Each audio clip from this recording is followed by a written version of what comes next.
An emergency fund acts as a financial safety net, offering stability in the face of life's unexpected challenges. Experts suggest aiming to save 3 to 6 months worth of essential living expenses, which can vary depending on personal circumstances such as job security and health needs. Calculate your target by listing key monthly costs and setting a realistic savings goal. To build this fund, start small if needed and increase contributions over time. Automatic transfers are an effective way to ensure consistent saving, while windfalls like tax refunds can accelerate growth. Define clearly what constitutes an emergency. Think medical costs or sudden job loss, and resist using the fund for non-essential expenses. Regularly review and adjust your target as your situation evolves. By maintaining discipline, this reserve becomes a tool to prevent debt, alleviate financial stress, and foster resilience, providing peace of mind when unforeseen events arise.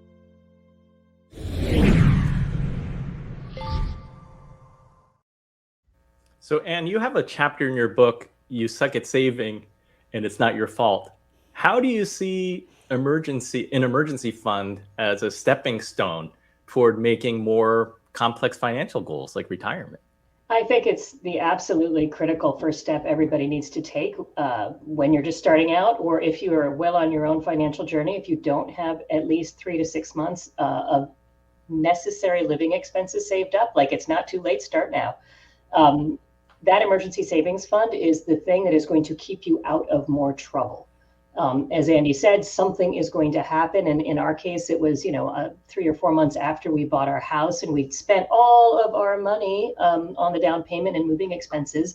Our roof sprung a leak. And that's why I refer to that emergency savings fund as your shoot fund in the book. I don't know if we're allowed to say swear words on this podcast. But it's like what you scream when something bad happens, and you've got to have those savings there. In our case, we didn't have them there because we'd spent all the money getting the house bought. So we had to dip into the 401k plan, which is not what you're supposed to do in those circumstances at all. So gosh, well, that's real life, right?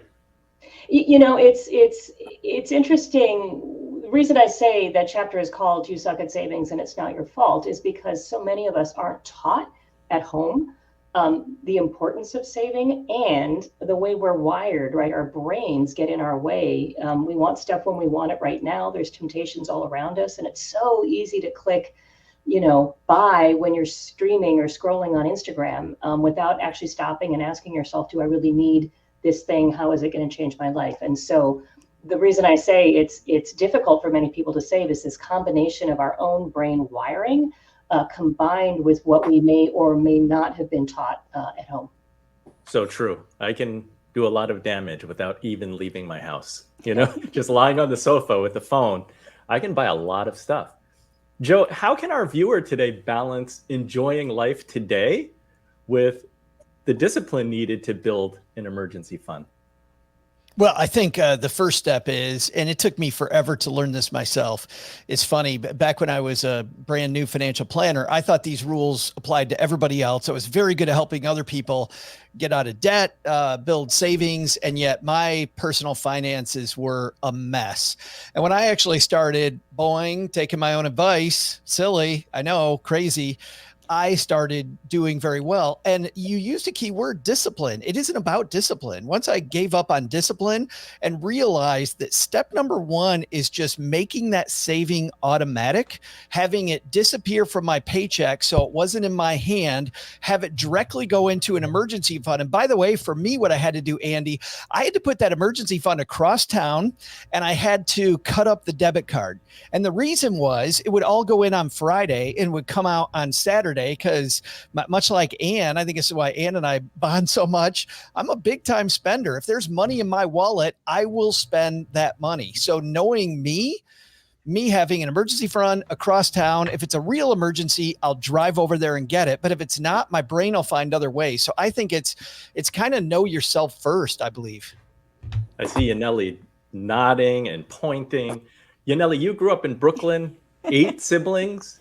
Your parents immigrated from the Dominican Republic, didn't speak English. What was your money experience like and financial resilience story as a kid?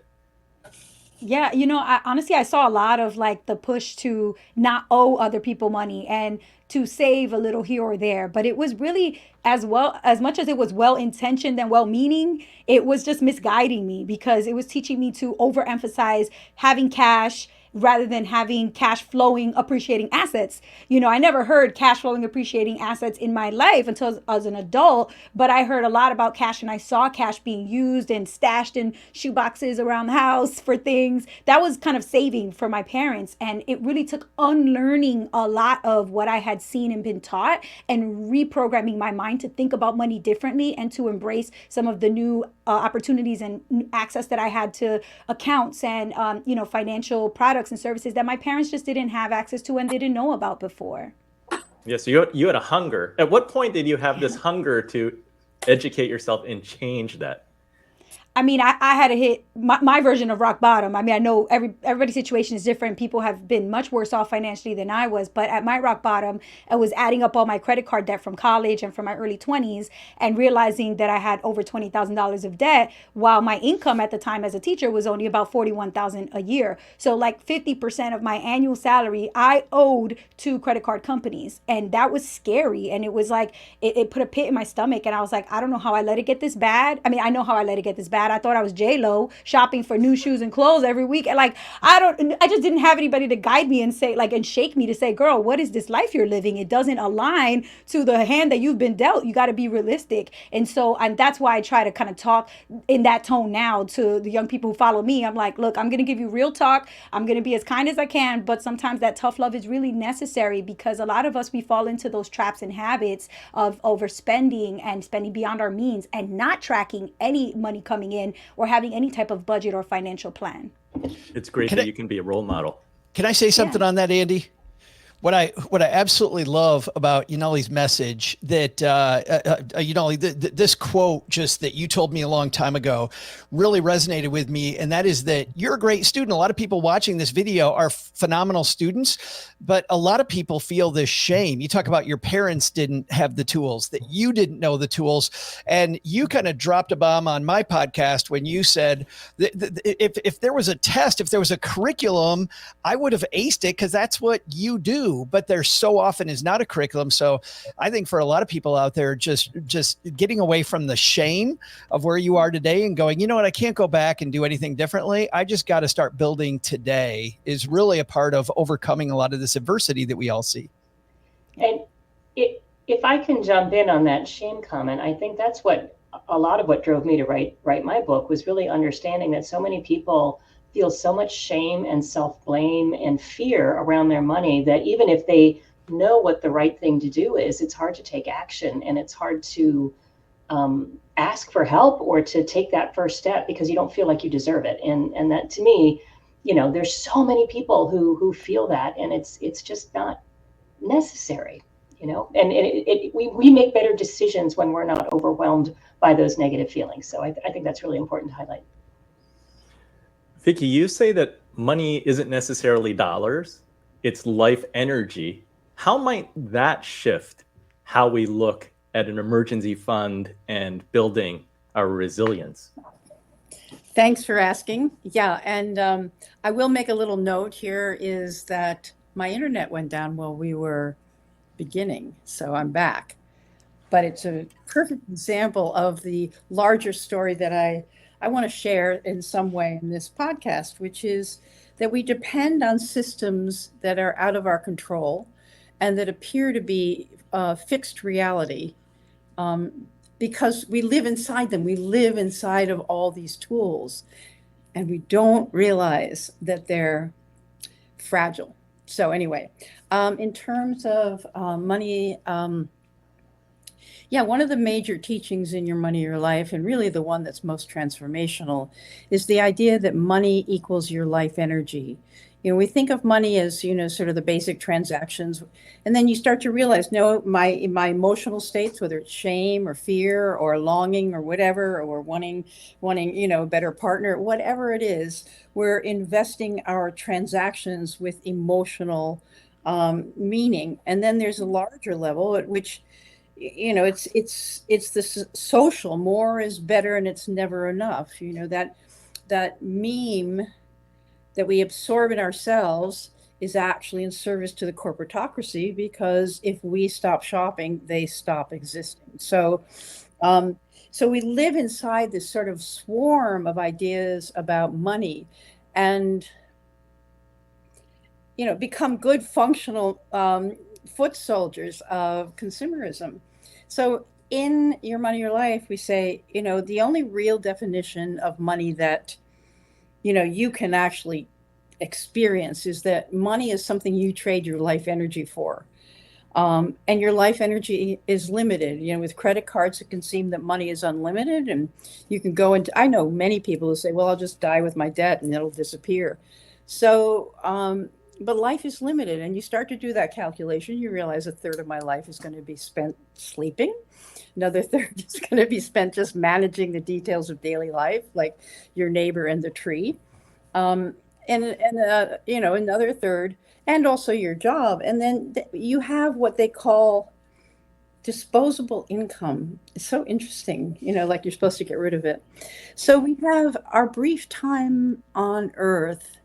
We have all of these duties of just having a body in a consumer culture. And then there's all our other roles and desires. There's, being an aunt, uncle, mother, father, grandma, there's all of these things that take time, but the consumer culture takes time away from them. So basically, it's starting to ask the question, what am I here for? What do I want to invest my life energy, which is, now we know, it's not just money, it's time. What do I want to invest my time in?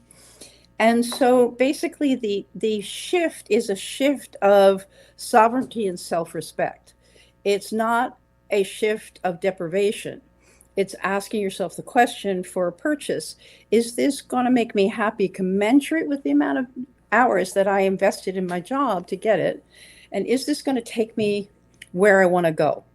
So I don't have any hints and tips other than self-respect and sovereignty, and valuing the non-material aspects of life, and realizing that since you buy money with your time,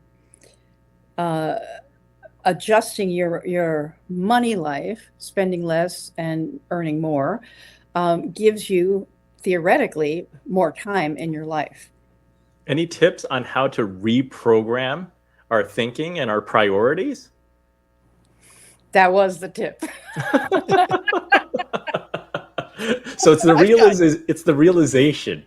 It's that realization. It's the willingness.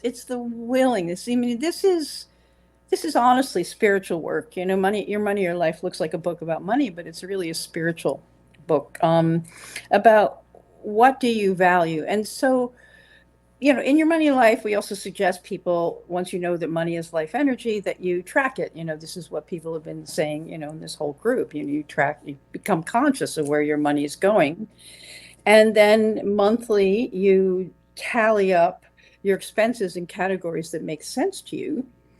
Like $500 on clothes, let's say. And let's say you determine that your real hourly wage, not just, the $35 an hour you theoretically get, but your real hourly wage, there's a lot of expenses of having a job. So you think, maybe my real hourly wage is $20. Okay, I spent $500 for somebody else. Do the math for me. I'm too old for it.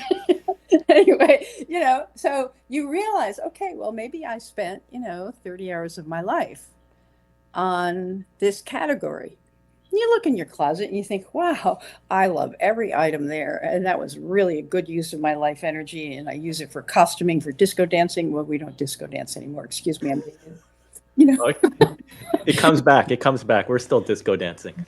Oh, okay. But I mean, you get the drift, is that the tool of tracking is also a tool of evaluating your purpose in life and what really gives you pleasure. And so in doing the procedures of tracking and evaluating your money, you start to get that sort of meta understanding of who you are in this world and what you really want. It takes some thought. Joe, you had you had an insight? Much more tactically, I love how Vicki starts with a philosophical, because I think that's how it gets through an adult learner's brain. But tactically, I'll tell you, back when I was a financial planner, what I was run up against, Andy, is that people would say, wait a minute, I got all this credit card debt. It's at 15, 18, 21%, whatever. Why wouldn't I, heck, higher than that? Why wouldn't I attack that first and then I'll do an emergency fund? You really have two choices. Choice one is make sure an emergency doesn't happen the whole time you're paying off this debt, or realize that much like your tree and your neighbor's tree and all the things that happen in life, some bad thing is going to happen between now and that debt payoff, and make it so that you can get to the root of the problem, which is using the plastic in the first place. So especially for people battling credit card debt, it was this, when you talked about reprogramming, it was reprogramming, realizing that real life happens when we don't expect it. And if that's going to happen and we're on this glide path, the glide path is going to have bumps. I need the emergency fund to make sure that it isn't a bumpy ride back. Otherwise, I'm just paying, I would meet with people and they've been paying off debt for 10 years because they just get it paid off. And then the dishwasher breaks and then they just pay it off. And then the muffler's dragging behind their car. Then they just pay it off and something. The emergency fund solves that forever. Yeah. And it's a case, since Vicki said that we're living in this world where things are out of our control. And the phrase is always, when it rains, it pours, right? It's like when things are going wrong, more things just keep happening.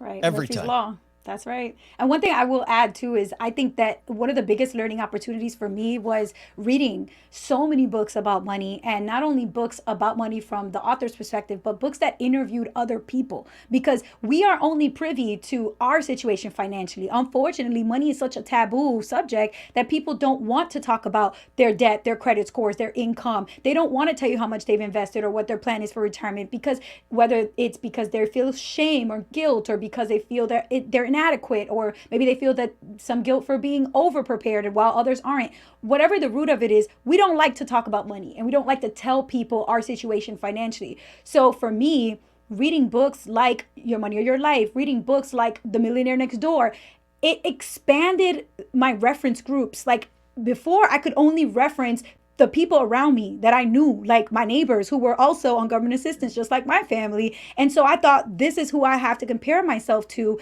And once I started to expand in a positive way, right? Because when you have a vertical expansion, now you can compare yourself to other people and say, wow, look at what they're doing to build wealth. Maybe I should create a brokerage account. Maybe I should set up a 529 for my kids. Maybe I should do these things. But at the same time, you could also take it the negative way and start to compare yourself and, oh, maybe I should get a Lamborghini and maybe I should upgrade my, So of course it's within reason, but having comparison points, other people's stories, I've referenced the research from the Millionaire Next Door, because that book was really mind-blowing for me. I had never had access to the minds or thoughts of millionaires until I read that book. And so coming up in a low-income family with parents who probably think they'll never reach $1 million, being able to access that in a book that was like $15, it's like a masterclass of a wealth of knowledge. So if you're out there and you're feeling like the psychological shift that Vicki was talking about is kind of impossible for you at this point, I would challenge you to start researching, reading, exposing yourself to as many other people's ideas and thoughts and habits around money, so that you can then situate where you want to fit in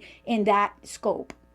Love it. Anne, you wanted to say something? Yeah, I really think, Vicki, I've been on a journey like the one you've described, I feel like my whole life. And one of the things I think can be helpful too is in addition to trying to take the big picture view, to actually break it into little small chunks as well. And just two quick anecdotes. One is when I was talking to a young woman who'd read my book, she said, and she literally said, are you going to tell me I can't buy my lattes anymore? And I said, look, I'm not going to tell you what you should or shouldn't spend your money on. What I'm going to ask you to do is reflect on the importance of that purchase in your life. And she said, my latte in the morning is the best part of my whole day. I walk into the coffee shop, the person knows my name, he smiles at me, I don't even have to order, and it just sets everything off on the right foot. And I said, do you go back later? And she said, yeah, I go back in the afternoon too. And I said, tell me about that. And she goes, oh, well, I just go grab another coffee because I'm, hungry or tired or whatever. And I'm like, okay, that's the cup you skip. Don't skip the first one, because that one is actually meaningful to you, right? Find some other way to save that money.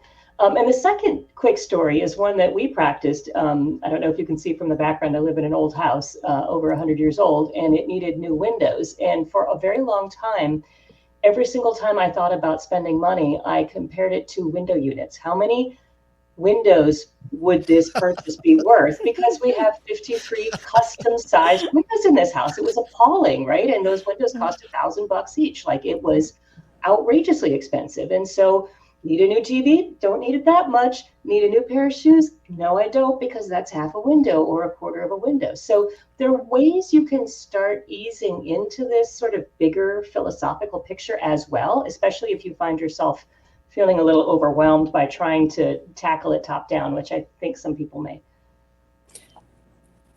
Vicki. Can I jump in? Yeah, I'm curious about this because of the comments about your money story. And it's almost like we go to financial planners like we go to therapists to tell the secrets that we won't tell anybody and to try to heal by ourselves. I was just in a with a group of people who chose to talk about their early experiences with relationship. And what I noticed is that universally we were inept. We knew nothing when we started. And universally there was shame. And so I wonder if anybody is aware of groups, not debtor, maybe it's Debtors Anonymous, but before you get there, you know, like I would love to host groups if I had time, you know, that would just tell your money story. You know, it's all hidden. And then we go to authors to, you know, reveal the money stories, but this lateral thing of just like, yeah, I'm making these mistakes too. It would just be, it was just so reduce the stress around it. And also probably if we had a money story club, then we could start to brainstorm together about like, what are the strategies you're using? But somehow or another, we keep ourselves in these shame silos. I'm Andy and I have a money story. Yes. And Andy, it doesn't have to be until you screw up, you know, excuse the expression. What if we had that? What if we could tell the truth about our lives? Anyway. I love it. I see that everybody has great contributions and things to say. I'm going to move to segment 2 and then we'll continue.